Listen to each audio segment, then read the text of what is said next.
사랑하는 탁구마 교회 성도 여러분, 함께 말씀을 연구하는 의미 있고 중요한 시간이 돌아왔습니다.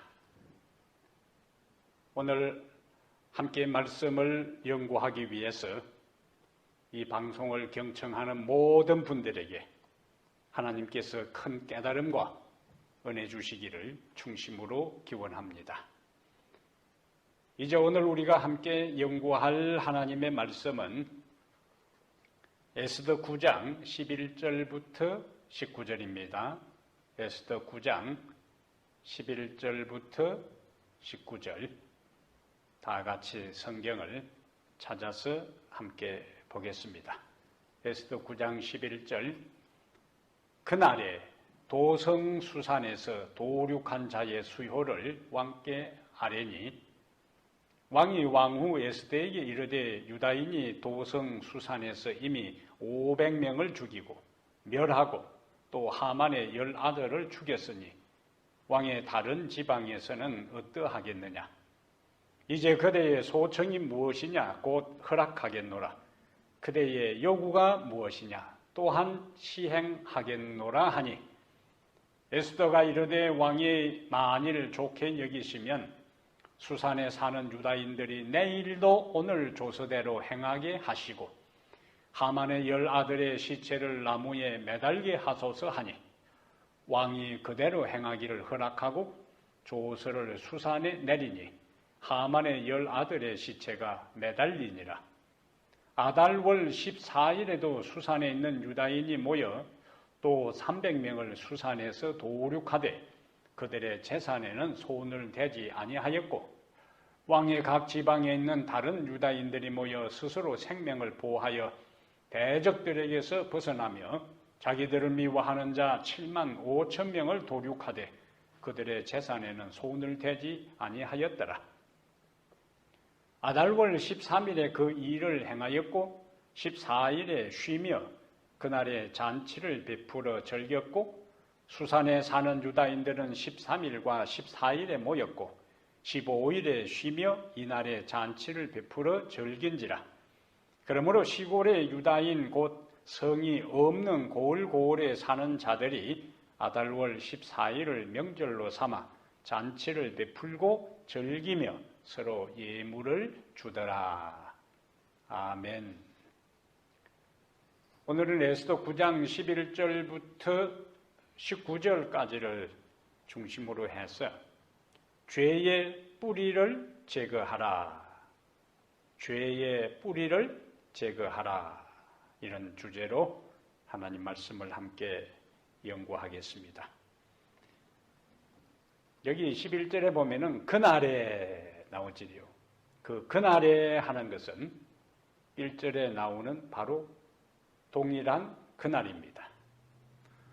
수산성에서 도륙한 수를 왕에게 보고하자 왕은 12절에서 에스더에게 수산성에서 진행된 상황을 이야기하며 다시 소청이 무엇이냐 곧 허락하겠노라. 요구가 무엇이냐 곧 시행하겠노라. 이렇게 말을 합니다. 이 유사한 표현이 에스더에서 지금까지 4번 사용되었는데 5장 3절과 6절, 7장 1절, 9절, 그리고 오늘 9장 12절, 그러니까 5장 3절, 6절하고 7장 1절하고 9장 12절. 근데 이번에는 다른 때는 항상 나라의 절반이라도 주겠다고 표현을 했는데 이번에는 나라의 절반이라도 주겠다는 표현은 하지를 않습니다. 아마 왕은 이 정도면 에스더가 충분히 만족할 것이라고 생각했을 것입니다.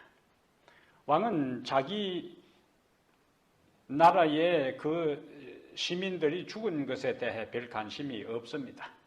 오히려 에스더에게 자신의 허락으로 에스더의 요구한 일이 성공적으로 마쳤음을 은근히 자랑합니다. 그러면서 더 필요한 게 없느냐고 질문한 거지요. 에스더는 왕의 이러한 이야기에 기회를 놓치지 않고 왕의 제안에 요청을 더합니다. 그것이 13절이요. 에스더가 이르되 왕이 만일 좋게 여기시면 수산에 사는 유대인들이 내일도 오늘 조서대로 행하게 하시고 하만의 10아들의 시체를 나무에 매달게 하소서. 왕의 제안에 요청을 이렇게 하지요. 두 가지를 이야기합니다. 수산에 거하는 유다인들이 내일도 오늘처럼 자기들을 공격하는 원수들에 대해서 정당방위를 할 수 있도록 해달라 하는 것이고, 두 번째는 하만의 10아들의 시체를 나무에 달게 해달라는 요청이었어요. 그녀로서는 가능한 위험을, 잠재적인 위험을 제거하고 유대인들을 해하려 하는 사람들에게 강한 메시지를 전달하려는 의도로 보입니다. 얼핏 우리가 성경을 읽어보면 에스더가 너무 잔인하다는 생각이 들어요. 어쩌면 피맛을 보는 여인처럼 생각이 들 수도 있습니다. 그러나 우리가 그 의도를 생각해 보면 수산성은 하만의 지지 세력의 중심입니다.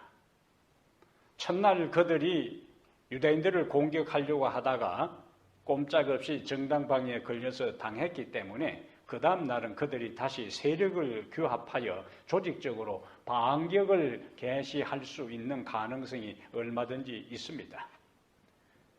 그렇게 되면 유다인들이 또다시 당하게 되어 있습니다.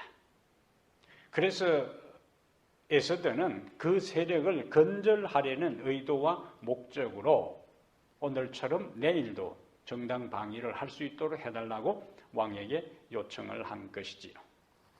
그렇게 해서 14절과 16절에 보면은 하만의 10아들의 시체는 매달리고 수산성에서 또다시 유대인들에 의해서 300명이 도륙됩니다. 그런데 하만의 10아들을 나무에 매달리는 이러한 것들은 구약시대에 상당히 중요한 의미가 있고, 이것이 예수님께서 십자가에 매달리실 때의 신학적 의미를 우리에게 보여주고 있습니다. 하만의 10아들을 장대에 매단 이것은 물론 유다인들을 해하려 할 때에 어떻게 된다 하는 것을 보여주는 경고의 메시지도 되지만은, 신학적인 의미의 나무에 매달리는 것은 고대 근동 지역에서 신명기 21장 23절에 보면은 그 의미를 이렇게 기록을 하고 있어요. 그 시체를 나무 위에 밤새도록 두지 말고 그날에 장사하여 네 하나님 여호와께서 네게 기업으로 주시는 땅을 더럽히지 말라. 그러면서 마지막에 중요한 표현을 합니다. 나무에 달린 자는 하나님께 저주를 받았음이니라. 그러니까 고대 세계에 있어서 나무에 달린다는 것은 무엇을 의미한다고요? 하나님께 저주를 받은 자로 통했습니다. 그거는 굉장히 충격적인 사형 방법이고, 그 본인뿐만 아니라 가족이나 보는 사람들에게 굉장히 엄청난 정신적 충격을 안겨주는 그러한 모습입니다. 그런데 신명기 21장 23절에 나무에 달린 자마다 하나님께 저주를 받았다 하는 이러한 것들이 예수님의 십자가하고 연결되는데, 바울은 갈라디아 3장 13절에서 이렇게 이야기를 합니다. 신명기 21장 23절을 인용하면서요, 갈라디아 3장 13절에 그리스도께서 우리를 위하여 저주를 받은 바 되사 율법의 저주에서 우리를 속량하셨으니 기록된 바 나무에 달린 자마다 저주 아래 있는 자라 하였음이니라.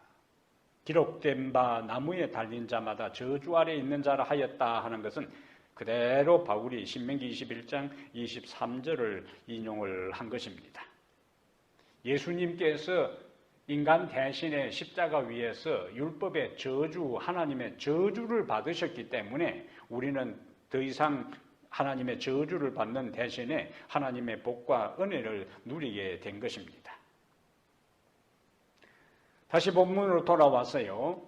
다른 지역에서도 유다인들이 정당 방위로 왕의 조서에 근거하여 합법적으로 대적들을 제거합니다. 그래서 이 성경은 외행적으로 얼핏 보면은 유다인들이 너무 피비린내는 복수를 한 것으로 보이니까 성경의 저자는 그것을 조금이라도 어떤 독자들로 하여금 완화시킨다는 어떤 의도로 에스더 9장 15절에 아달월 14일에도 수산에 있는 유다인이 모여 또 300명을 수산해서 도륙하되 그들의 재산에는 손을 대지 아니하였고 하면서 16절에는 왕의 각 지방에 있는 다른 유다인들이 모여 스스로 생명을 보호하여 대적들에게 벗어나며 자기들을 미워하는 자 7만 5천 명을 도륙하되 그들의 재산에는 손을 대지 아니하였더라. 어쩌면 유다인들이 정당 방위를 하지 아니했더라면 대적들은 7만 5천 명이 아니라 바사 제국 전체에 있는 유다인들을 한날에 몰살시키려고 했잖아요.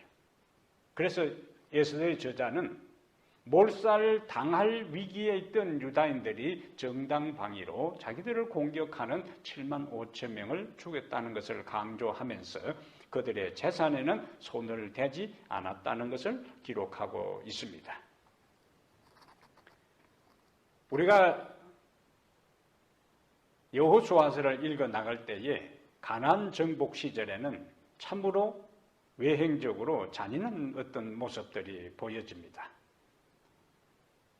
그것은 구약 성경에 나타난 이스라엘 민족과 다른 민족과의 싸움은 단지 하나의 이스라엘 민족과 다른 민족과의 싸움, 그리고 여기 유다 민족이 자기들을 공격하는 원수들을 제거하는 이러한 것들이 그냥 그 시절에 그 한 사건으로 끝나는 것이 아니고 역사를 통해서 우리의 영적 싸움에 대한 중요한 메시지를 전달해 주고 있어요. 그러면 우리가 에스더 9장과 연결해서 에스더 9장에 나오는 하나님의 백성들을 공격하는 자들을 엄청나게 진멸하는 이 일과 여호수아가 가나안을 정복하면서 모세를 통해서 하나님께서 명령한 가나안에 속해 있는 모든 사람들을 진멸하는 그것이 어떤 의미를 가지고 있을까 하는 것을 좀 살펴보겠습니다. 그것이 정확하게 이해되어야지 그렇지 않으면 구약의 하나님은 무서운 하나님이고 잔인한 하나님이고 복수하는 하나님, 그리고 신약의 하나님은 사랑의 하나님으로 이원론적으로 이해를 하는데 그것은 하나님의 본래의 심판과 형벌에 대한 것을 제대로 이해하지 못할 때에 그러한 오해가 생길 수가 있습니다. 그러면 왜 하나님께서 모세를 통해서 너희들이 가나안 땅에 들어가면 가나안에 살고 있는 모든 부족들을 동물들이나 사람들 할 것 없이 진멸하라고 말씀하셨을까? 그 배경을 정확하게 아는 것은 오늘 우리가 죄의 문제를 어떻게 다루어야 하는지에 대한 중요한 점을 시사해주고 있어요. 먼저 가나안 문화를 좀 살펴봐야 되는데요.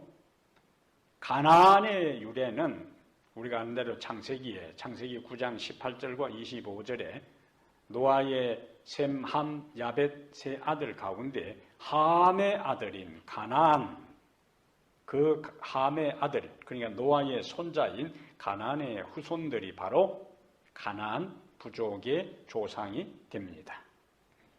일반적으로 가나안 사람 이렇게 할 때는 이스라엘 민족이 출애굽하여 하나님께서 아브라함을 통해서 약속한 가나안 땅에 들어가기 전부터 이미 그곳에 살고 있었던 원주민, 본족들, 7족속들을 우리가 가나안 사람들이라 그렇게 해요. 신명기 1장에서 말하는 이 가나안 사람들, 7족속들은 헷, 기르가스, 아모리, 가나안, 브리스, 히위, 여부스 족속, 이들이 누구를 어느 부족을 이루는가? 가나안 부족을 형성하게 됩니다.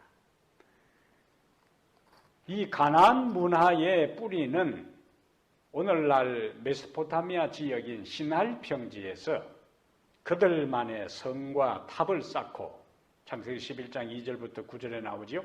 이 세계를 창조하신 하나님의 주인 되심과 통치를 거부하고 인간의 힘과 권력으로 지배하며 풍요와 제국화를 꿈꾸는 바벨론 문화에 이 가나안 문화는 뿌리를 두고 있어요.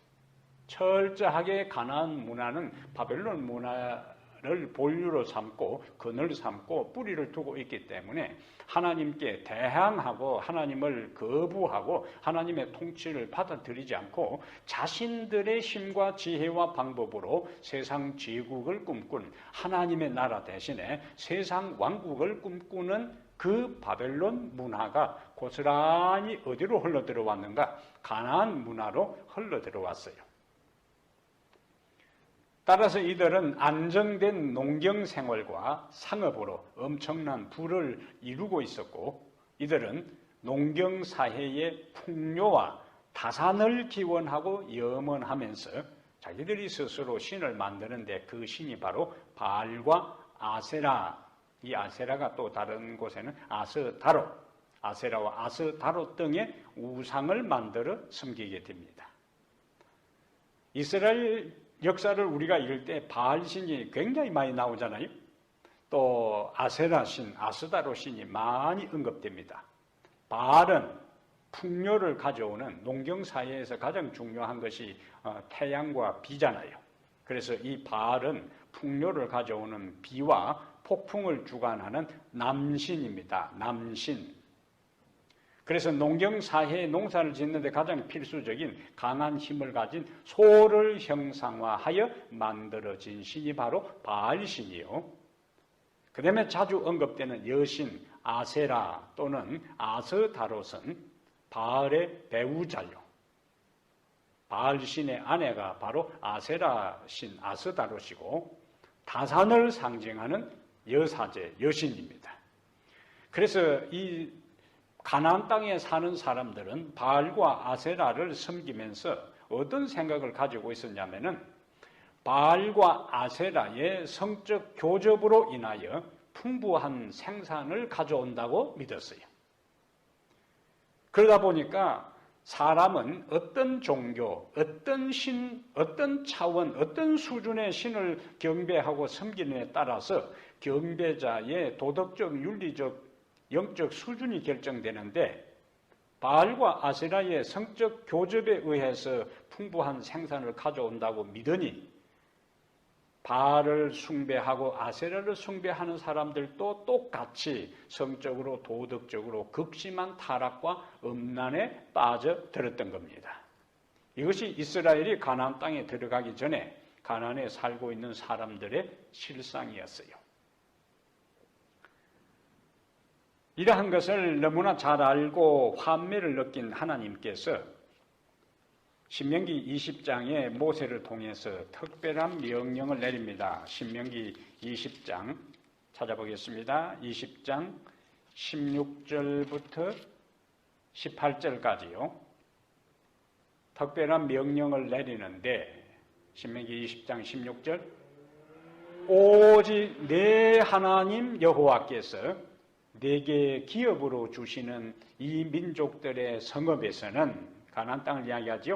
호흡 있는 자를 하나도 살리지 말지니 곧 헷 족속과 아모리 족속과 가나안 족속과 브리스 족속과 히위 족속과 여부스 족속을 네가 진멸하되 내 하나님 여호와께서 네게 명하신 대로 하라.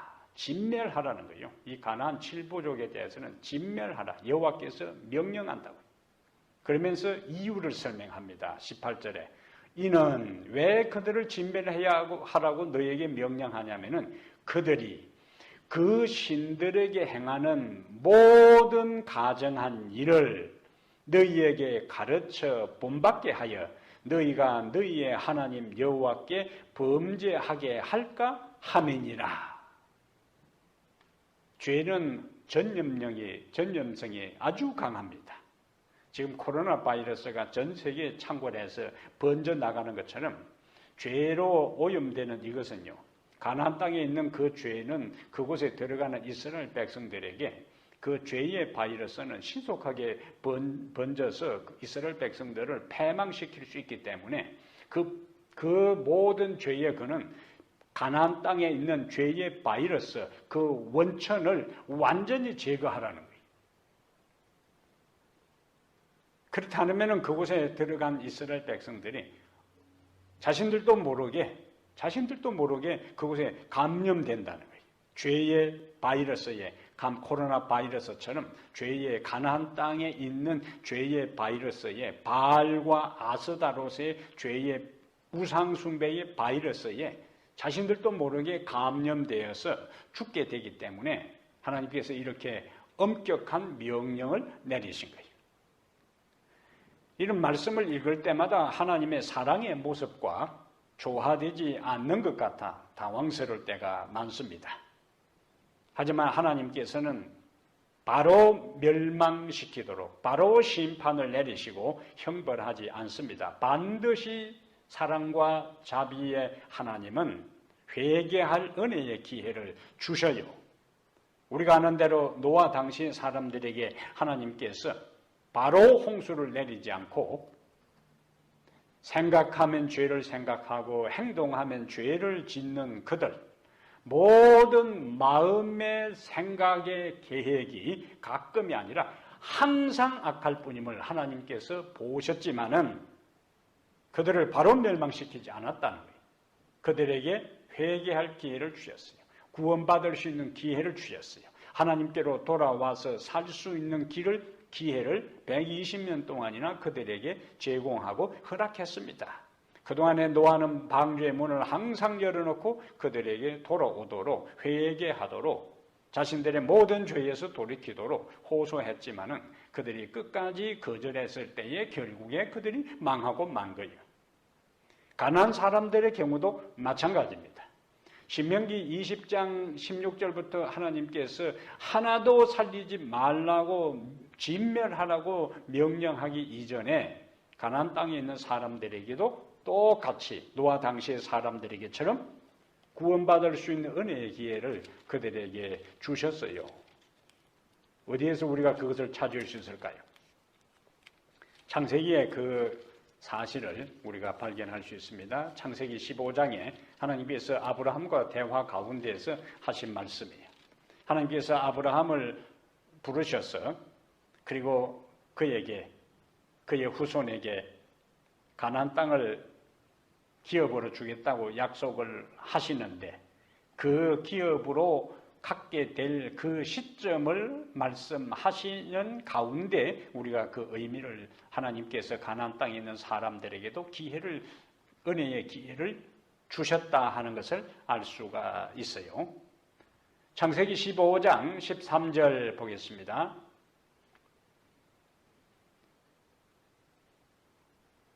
아브라함이 하나님께 제사를 드린 다음 하나님께서 그에게 나타나서 하신 말씀이에요. 이것은 우리에게 시사하는 바가 있습니다. 우리가 하나님께 예배 드릴 때, 경배할 때 하나님은 우리에게 말씀하시고 축복하신다. 솔로몬이 1000번제를 드렸을 때에 하나님께서 그에게 나타나 내가 네게 무엇을 해줄꼬 그랬어요. 아브라함이 하나님께 제물을 드렸을 때에 그에게 나타나서 그의 미래에 대한 비전을 이야기해 줍니다. 15장 13절에 창세기 여호와께서 아브라함에게 이르시되 너는 반드시 알라 네 자손이 이방에서 객이 되어 그들을 섬기겠고 그들은 400년 동안 네 자손을 괴롭히리니 그들이 섬기는 나라를 내가 징벌할지며 그 후에 네 자손이 큰 재물에 이끌고 나오리라. 여기 우리가 아는 대로 400년 동안 이방의 객이 되는 이것은 요셉을 필두로 해서 아브라함의 후손들이 다 애굽으로 가족 이민을 가서 그곳에 4대 사는 동안에 이스라엘 백성들의 숫자가 엄청나게 불어나게 되잖아요. 그리고 그 다음에 그들이 출애굽을 합니다. 그러면서 16절 보세요. 네 자손은 애굽에 이 이방의 땅, 애굽에 간 아브라함의 후손들은 16절에 보니까 4대 만에 이 땅으로, 지금 아브라함이 제사를 드린 하나님께 제물을 바친 그 가나안 땅으로 4대 만에 돌아오리니, 왜 그러면 지금 아브라함이 하나님께 제물을 드린 그 제사를 드린 그때 아브라함에게 바로 준다고 말씀하지 아니하시고 4대 만에 삥 둘러서 400년 후에 궁극적으로 아브라함의 후손들이 가나안 땅을 약속하게 될 것이라고 말씀하셨는가? 16절에 그 이유가 나오는 거예요. 내 자손은 4대 만에 이 땅으로 돌아오리니 이는 아모리 족속의 죄악이 아직 가득 차지 아니함이니라. 이 상당히 중요한 의미예요. 아모리 족속의 죄악이 아직 가득 차지 아니했다 하는 것은 지금 이 가나안 땅에 있는 사람들을 멸망시킬 때가 아니라는 거예요. 가나안 땅에 있는 사람들하고 이 아브라함의 후손들이 함께 같이 공존하고 같이 거주할 수는 없어요. 우상 숭배하는 그 사람들과 하나님을 섬기는 아브라함과 아브라함의 후손들이 그 땅에 공존할 수는 없는 것입니다. 불법과 죄와 의와 생명과 하나님을 섬기는 사람과 사단을 섬기는 사람들이 섞여서 살 수는 없는 거예요. 둘 중에 하나입니다. 그래서 하나님께서 가나안 땅에 있는 사람들에게 4대 동안 400년 동안 구원의 기회를 주신 거예요. 그동안에 이스라엘 백성들은 애굽에 살면서 그들이 한 나라를 이룰 수 있을 정도로 인구가 번창하도록 하나님께서 섭리하셨어요. 그러면 400년이 된 다음에 이스라엘 백성들이 애굽에서 나왔다는 그 시점은 가나안 땅에 있는 사람들에게 하나님께서 더 은혜와 자비의 기회를 주신다 해도, 은혜의 문을 닫지 않고 열어놓는다고 해도 더 이상 회개하여 하나님께로 돌아올 사람들이 없고 더 바알을 섬기고 아세라와 아스타롯을 섬기는 방탕하고 엄란한 길을 갈 것을 하나님께서 아신 것입니다. 그래서 그들에게 제공된 은혜의 기간을 끝내고 이스라엘 백성들을 가나안 땅으로 들어가게 하신 것으로 우리가 볼 수가 있습니다. 그래서 하나님이 주신 은혜의 기간에도 그들이 뭐 하지 아니하고요? 회개하지 않았을 때에 출애굽한 이스라엘을 통하여 그들을 징벌하신 거예요. 하나님이 직접 그들을 심판하실 것을 노아 당시에는 하나님이 물이라는 도구로 노아 당시 살았던 악인들을 심판하셨고, 소돔과 고모라 성을 멸망시킬 때는 불이라는 도구로 소돔과 고모라 사람들을 멸망시켰던 것처럼 가나안 땅에 있는 사람들을 하나님께서 다른 형태로 다른 방법과 수단으로 심판하실 수도 있어요. 그런데 단지 물을 사용하지 않고 불을 사용하지 않고 하나님은 이스라엘이라는 수단, 도구를 통하여 하나님이 직접적으로 그들을 진멸하고 심판할 것을 이스라엘을 통하여 그들을 심판했다는 거예요. 신명기 10장 14절에 하늘과 모든 하늘의 하늘과 땅과 그 위의 만물은 본래 네 하나님 여호와께 속한 것이라고 성경은 말씀하고 있어요. 레위기 25장 23절에는 하나님께서 직접적으로 토지를 영구히 팔지 말 것은 토지는 다 내 것임이니라. 그럼 왜 제가 신명기 10장 14절에 하늘과 하늘의 땅과 그 위의 만물은 하나님께 속한 것이라는 말씀과 레위기 25장 23절에서 토지를 영구히 팔지 말 것은 토지는 다 내 것임이라는 말씀을 인용했을까요? 그것은 가나안 땅의 주인은 가나안의 타락한 7 부족들이 가나안 땅의 주인이 아니라 하나님이 그 가나안 땅의 주인이라는 거예요. 하나님께서 그들에게 거주하도록 허락하셨는데, 주인된 가나안 땅의 주인 되시는 하나님의 주인의 기대에 가나안에 사는 사람들은 그 땅에 살면서도 땅의 주인의 기대에 부응하지 못하고 타락하고 배도하고 부패하고 방탕했어요.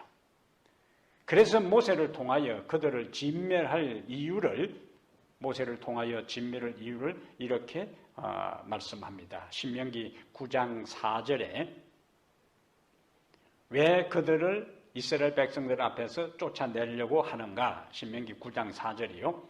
이 민족들의 악함으로 말미암아 여호와께서 그들을 네 앞에서 쫓아내심이라.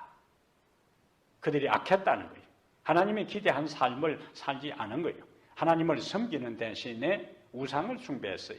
그들의 풍요의 모든 근원, 축복의 근원은 비를 내리시고 태양을 만드시고 햇볕을 주시고 계절을 따라서 모든 것을 주장하시는 하나님께 그들이 풍요에 대한 영광을 돌리지 않고 자기들이 만든 바알과 아세라가 그들에게 풍요를 준다고 방탕하고 배도한 길을 그들이 간 것입니다. 그것이 이 민족들의 악함으로 말미암아 신명기 9장 4절에 여호와께서 그들을 이스라엘 백성 앞에 쫓아내실 것이라고 했어요.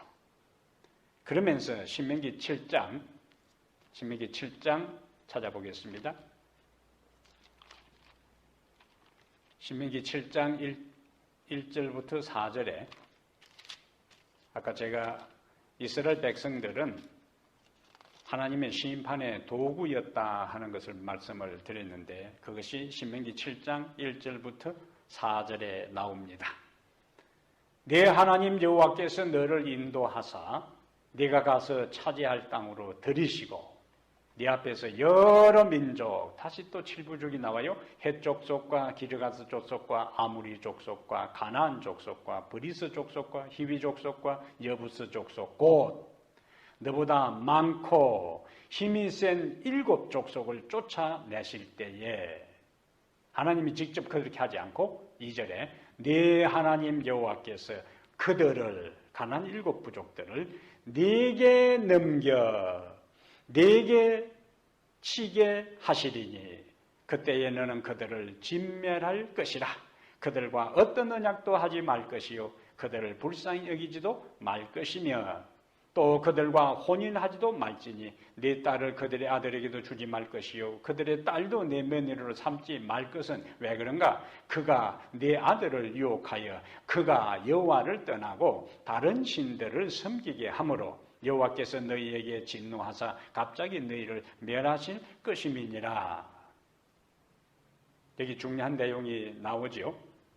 가나안 7부족을 하나님께서 직접 진멸하지 않고 이스라엘에게 넘겨 이스라엘을 통하여 치게 하는데 왜 그들을 진멸하게 하는가? 그들이 우상을 숭배하는 사람들이기 때문에 이스라엘 백성들을 유혹하여 여호와를 떠나고 다른 신들을 섬기게 하는데 다른 신들을 섬기면 결국 다른 신들을 섬기는 그 사람들과 유혹받은 이스라엘이 함께 멸망당할 것이기 때문에 그렇게 하지 말라는 거예요.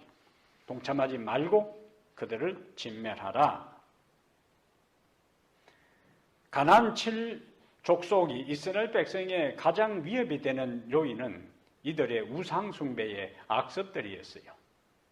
모세를 통해서 분명히 그들을 진멸하라고 했는데 우리가 모세의 후계자 여호수아가 죽고 난 다음에 얼마 동안 이스라엘이 잘 충실히 하다가 곧바로 가나안 땅에 있는 사람들을 진멸하는 대신에 그들의 풍속을 그대로 받아들이던 그 시기가 바로 사사시대로 접어들게 되잖아요.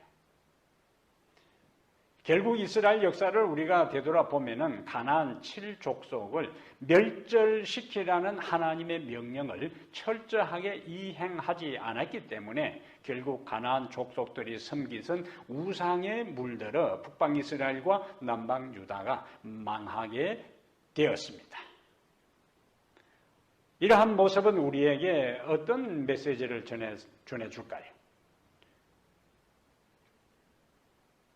모르드게와 에스더 시절에 어쩌면 얼핏 보면은 잔인한 것 같지만은 첫날 정당 방위로 자기들을 공격하는 이스라엘 백성을 공격하는 사람들을 죽이게 하고 그 다음에 그 다음 날도 또다시 공격해서 죽이게 하는 이러한 것들과 가나안 7부족의 모든 민족을 진멸하라는 이러한 명령들은 우리에게 무엇을 보여줄까요? 가나안 7부족의 이야기는 우리가 예수를 믿는다고 할지라도 아직도 정복되지 않고 우리 마음에 뿌리를 내리고 있는 죄들에 대한 상징이 됩니다. 히브리 12장 15절에 죄의 씀뿌리에 대한 것들이 있는데 바로 이 본성 안에 자리 잡고 있는 죄의 씀뿌리에서 돋아나는 수많은 죄들이 바로 가나안 7부족으로 나타난 거예요. 우리 옛사람이 가지고 있는 품성의 부정적인 요소들입니다. 솔로몬은 잠언 6장 16절부터 19절에 하나님께서 미워하시는 죄의 리스트가 나옵니다. 잠언 6장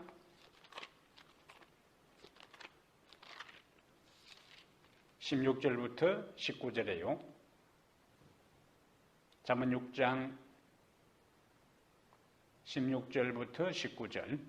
이 죄의 리스트가 몇 개인가 한번 보세요. 가나안 7부족을 염두에 두고 잠언 6장 16절에 여호와께서 미워하시는 것 곧 그의 마음에 싫어하시는 것이 17가지니 곧 교만한 눈과 거짓된 혀와 무죄한 자의 피를 흘리는 손과 악한 계교를 꾀하는 마음과 빨리 악으로 달려가는 발과 거짓을 말하는 망령된 정인과 및 형제 사이를 이간하는 자이니라. 하나님께서 이것을 마음에 하나님께서 싫어하시는 거예요. 죄의 솔로몬이 말하는 하나님이 싫어하시는 7가지 죄의 형태입니다. 중세 사막의 수도사들이 매일 하나씩 극복하기 위해 기도한 죄의 목록이 있어요. 일주일 동안 하루 하나씩 그것을 극복하기 위해서 그들이 묵상하면서 하나님께 기도한 죄의 목록이 있는데 단테의 신곡이나 밀턴이 쓴 신라군에도 이 죄의 목록이 나옵니다. 천주교에서는 이 죄의 목록을 7종죄라 그래요. 7종죄. 이거는 죽음에 이르는 7가지 죄다. 모든 죄가 되지만 이 7가지는 그 자체가 죄가 됨과 동시에 모든 죄의 근원으로 보았어요. 그러니까 이 세상에 죄들이 얼마나 많아요. 수만 가지 죄가 있는데 그 죄 가운데 좁히면은 핵심적인 죄 7가지가 바로 이것이라.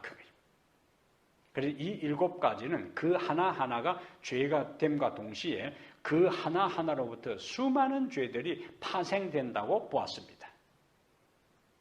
오늘날 우리는 많은 경우에 죄를 포괄적으로 생각하고 하나하나 죄에 대한 것을 깊이 고민하고 그것을 하나님 앞에서 해결하기 위해서 눈물로 간구하고 몸부림치는 경우가 거의 없습니다. 그냥 두루뭉실 이해하고 넘어가는 경향이 많아요. 중세의 수도사들에게 우리가 배울 점은 그들은 죄를 구체적으로 하나하나 점검하고 그리고 그 죄를 극복하기 위해서 참으로 지나칠 만큼 몸부림치면서 하나님께 기도한 기록들이 많이 남아 있습니다. 그러면 중세의 수도사들이 하루 하나씩 극복하려고 리스트를 뽑아놓고 하루 하나씩 묵상하면서 하나님께 그것을 극복해달라고 기도했던 죄의 목록 7가지가 있는데 첫 번째는 탐식입니다. 탐식. 먹는 걸 탐하는 거예요. 두 번째는 탐욕이요. 욕심입니다. 세 번째는 나태, 게으름이요. 네 번째는 정욕입니다. 욕망입니다. 다섯 번째는 교만이요. 여섯 번째는 시기. 일곱 번째는 분노. 이것이 모든 죄 가운데 가장 치명적이고 문제가 되는 7가지 죄다. 그래서 중세 사람들은 이런 죄에 대응하는 동물들을 생각했는데 탐식, 먹는 것을 탐한다. 어떤 동물이 생각나요? 돼지입니다. 돼지. 그 다음에 탐욕은 늑대, 교만은 잘난치 않은 공작새, 시기는 여우, 게으름 나태는 달팽이, 정욕은 정갈, 분노는 곰으로 생각을 했어요. 그래서 천주교에서는 지옥을 믿기 때문에 이런 7가지 죄를 범하는 사람은 지옥에 가는데 죄에 따라가는 지옥이 정해져 있습니다. 교만, 오만의 죄를 해결하지 않은 사람은 지옥에 가서 바퀴에 몸이 깨집니다. 탐욕, 인색, 욕심이 많은 사람은 기름 끓는 가마속에 계속 담가져 있는 거예요. 시기, 질투는 얼음물에 담가놓고 분노의 죄를 해결하지 않는 사람은 산채로 몸이 찢겨지고 그 다음에 정욕의 문제를 해결하지 않는 사람은 불과 유황으로 쪄서 고통을 당하고 먹는 걸 탐하는 탐식은 쥐와 두꺼비와 뱀을 억지로 먹는 지옥에 빠지고 게으름과 나태한 죄의 문제를 해결하지 않은 사람은 독사 구덩이에 던져진다 이렇게 가르쳐요. 그러면 우리는 어떻게 이런 죄들을 극복하여 교만 대신에 예수님이 우리에게 가르치신 모범 겸손의 삶을 살 수 있을까? 인색, 욕심, 탐욕 대신에 너그럽게 베풀고 자선하는 삶을 살 수 있을까? 시기와 질투 대신에 친절한 사람이 될 수 있을까? 분노하는 대신에 인내하는 사람, 정욕에 사로잡힌 대신에 순결하고 거룩한 삶, 그 다음에 먹는 것을 탐하는 탐식에서 절제하는 사람으로 어떻게 바꿀 수 있을까? 여러분, 우리 스스로는 이런 죄를 극복할 수 없습니다. 인간의 결심과 다짐으로는 불가능한 일이요. 바울은 우리가 아는 탁월한 영성 믿음 있는 그 바울이 로마서 7장에서 고백하는 것을 보면은 이것을 우리가 실감나게 알 수가 있습니다. 우리 스스로 또 그렇게 그것을 생생하게 경험하고요. 로마서 7장 18절에 바울이 이런 탄식을 합니다. 내 속 곧 내 육신에 선한 것이 그하지 아니하는 줄을 아노니.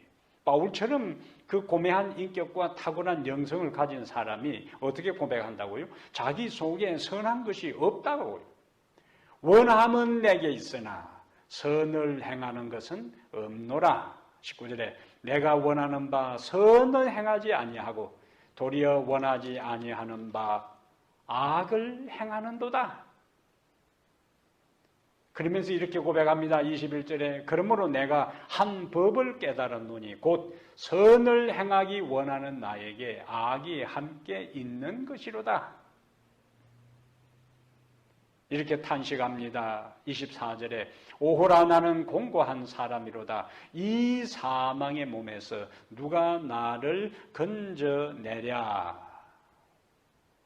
이 사망의 몸에서 누가 나를 건져내랴. 희망이 없는 겁니다. 철저한 고뇌에 찬 울부짖음이요. 그러다가 그가 발견한 것이 있습니다. 로마서 8장 1절에 그러므로 이제 그리스도 예수 안에 있는 자에게는 결코 정죄함이 없나니 이는 그리스도 예수 안에 있는 생명의 성령의 법이 죄와 사망의 법에서 너를 해방하였음이라. 아멘. 여기에 중요한 표현은 그리스도 안에 있는 자라. 그리스도 안에 있는 자. 바울은 자기 스스로 의를 행하고 선을 행하고 죄를 극복하고 이기려고 시도했지만은 그것이 불가능한 것을 알고 이렇게 고백하는데 이와 같은 고백을 한 사람이 바울뿐만 아니라 역사를 통해서 수없이 믿음 안에서 진실되고 정직하고 거룩하고 깨끗한 그리스도인으로 살려고 했던 사람들이 비슷한 고백을 많이 했어요. 루터도 마찬가지입니다. 루터도 수도원에서 엄격한 수도원의 그 규정을 따라서 죄를 극복하려고 했지만은 마음속에 끊임없이 밀려오는 죄책감과 좌절 속에 그가 온몸이 쇠해질 정도로 영혼이 피폐할 정도로 좌절하고 절망합니다.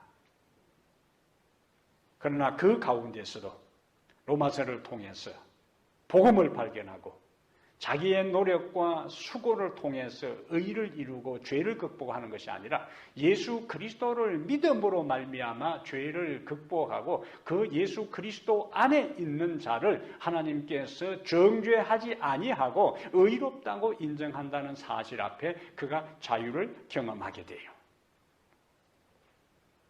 그럼 우리가 던져야 할 질문이 있습니다. 그리스도 안에 있는 자에게는 결코 정죄함이 없다고 했는데 그리스도 안에 있는 것이 무엇일까요? 어떻게 하면 우리가 그리스도 안에 있을 수 있을까요?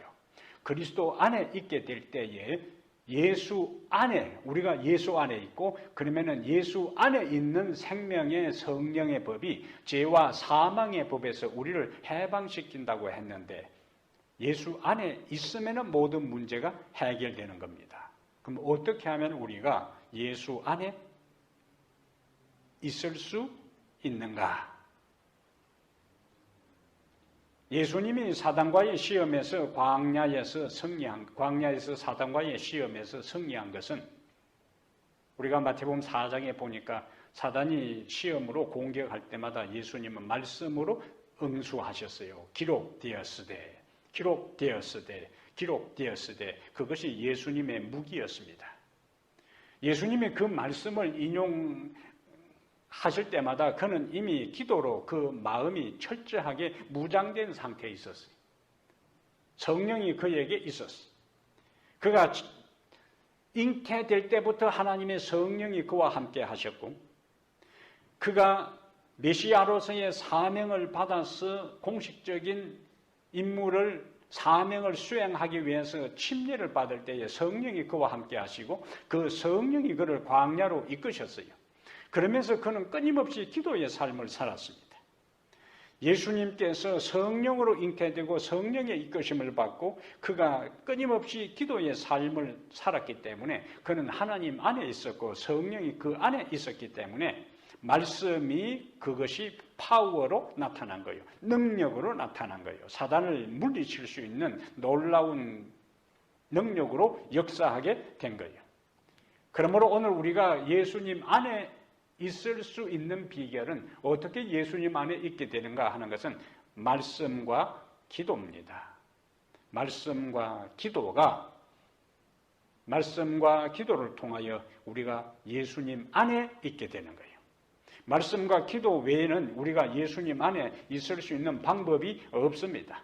그리고 말씀과 기도를 통해서만 예수님 안에 있게 되고 예수님 안에 있을 때의 생명의 법이 우리를 죄와 사망의 법에서 자유케 하고 죄를 극복하게 하는데 말씀과 기도가 없는 사람이 예수님 안에 있지 않기 때문에 우리는 죄를 극복할 수 없고 사단과의 싸움에서 승리할 수가 없습니다. 예수님은 요한복음 15장 5절에 나를 떠나서는 너희가 아무것도 할 수 없다고 했어요. 예수님 안에 있지 아니하고 분리된 상태에서는 우리는 아무것도 할 수가 없습니다. 아무것도 할 수 없는데 어떻게 강력한 사단과의 싸움에서 우리가 이길 수 있겠어요? 바울은 에베소 6장에서 이렇게 우리에게 권면합니다. 에베소 6장 17절과 18절에